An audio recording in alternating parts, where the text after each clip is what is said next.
دنیا میں جتنے بھی لوگ تھوڑی سی شعور کی آنکھ کھولتے ہیں نا، وہ کسی مذہب کو ماننے والے نہ ہوں یا ماننے والے ہوں، جب شعور بیدار ہوتا ہے نا تو دو چار سوالوں کے جواب وہ تلاش کرنے شروع کر دیتے ہیں۔ ایک تو سوال ان کے ذہن میں یہ اٹھتا ہے کہ انسان کیوں پیدا ہوا ہے،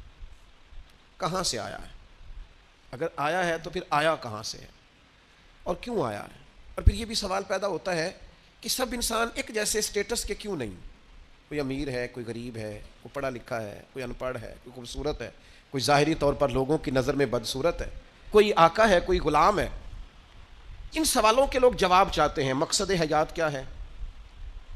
اور انسان کو کس نے بھیجا ہے، کس مقصد کے لیے بھیجا ہے، ہم کیوں آئے ہیں، اس کا نا جواب چاہیے حضرت انسان کو۔ پھر وہ یہ سوال مختلف لوگوں کے ذہنوں میں گھومتے گھومتے کوئی کسی طرف نکل گیا، کوئی کسی طرف نکل گیا۔ ایک بڑا ادیب آدمی تھا، بڑا بہترین شاعر تھا، وہ کہنے لگا اصل میں نا انسان ایک پھول ہے، تو بہار کا موسم آتا ہے تو کھل جاتا ہے، جوانی ہے، صحت ہے، تندرستی ہے، پھر خزاں آتی ہے تو آہستہ آہستہ اس کے پتے مرجھا جاتے ہیں، پھر زیادہ ہی پتجھڑ آتا ہے تو ٹوٹ جاتا ہے، یعنی انتقال کر جاتا ہے، لہٰذا ایک خوشبو ہے، ایک پھول ہے۔ اس نے بھی بات کی، چلو ٹھیک کی ہوگی۔ پھر ایک اور شخص بولا، اس نے کہا نہیں، بنیادی طور پر نا پوری دنیا کے اندر مختلف کردار اللہ نے بنائے ہیں، کوئی باپ ہے، کوئی دادا ہے، کوئی بیٹا ہے، کوئی پوتا ہے، کوئی بھائی ہے، تو سب اپنا اپنا کردار نبھاتے ہیں اور پھر اپنے اپنے وقت پر وہ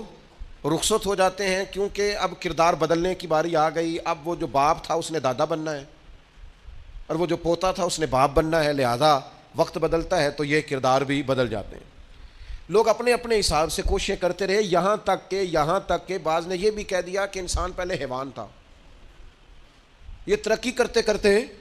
کسی نے کچھ کہا، کسی نے کچھ کہا، لیکن یاد رکھنا یہ راز اگر کھولا ہے نا کسی نے تو اسی نے کھولا ہے جس نے انسان بنایا ہے، یہ اسی نے کھولا ہے۔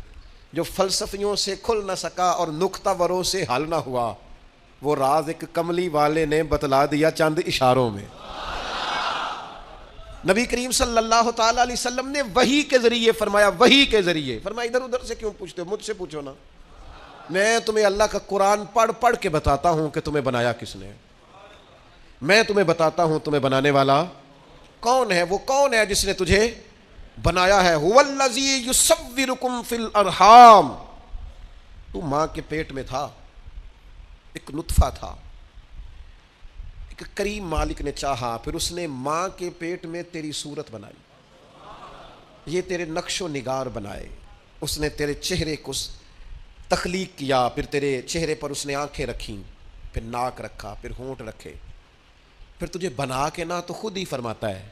لَقَدْ خَلَقْنَا الْإِنسَانَ فِي أَحْسَنِ تَقْوِيمٍ،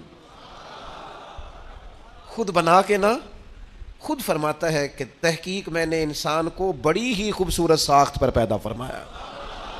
ایک منٹ کے لیے ذرا سوچ کے دیکھنا کہ یہ ناک اگر یہاں ہوتا تو کتنا برا لگتا، یہ ہونٹ اگر تھوڑے سے بھی نیچے ہو جائیں تو کتنے، بعض لوگوں کے نا ذرا سے دانت تھوڑے سے کبھی اوپر ہو جائے نا کسی بیماری کی وجہ سے بھی تو لوگوں کو اچھے لگتے۔ اللہ نے جو چیز بنائی ہے اسے بار بار توڑ کے سجا کے نئے سرے سے کر کے دیکھ لو، سونی اسی طرح ہی لگتی ہے جس طرح میرے رب نے بنا دی ہے، اسی طرح ہی خوبصورت لگتی ہے۔ اور وہ کہتا ہے یہ جو تیرا چہرہ ہے نا فی ای صورت ما شاء رکبک، جو تیرا چہرہ ہے نا کسی کا گورا ہے تو کسی کا زیادہ گورا ہے، کسی کا گورا ہے تو کسی کا سانولا ہے، کسی کا رنگ گندمی ہے، یہ بندے کی مرضی پہ نہیں، یہ اللہ کہتا ہے جیسے میں نے چاہا ہے نا۔ اگر آپ یہ آیت سمجھ جائے نا تو اپنے آپ سے پیار ہو جائے گا، پھر کالے سیاہ رنگ والا بندہ بھی کہے گا اوہو چہرہ میرا ہے پر چاہت اللہ تعالیٰ کی ہے، پھر تو اپنے آپ سے پیار ہو جائے گا، پھر تو اپنے آپ سے محبت ہو جائے گی، پھر تو انسان کہے گا کہ خدا جانے بلندی ہے کہ پستی، پر جہاں میں ہوں وہاں کوئی نہیں ہے۔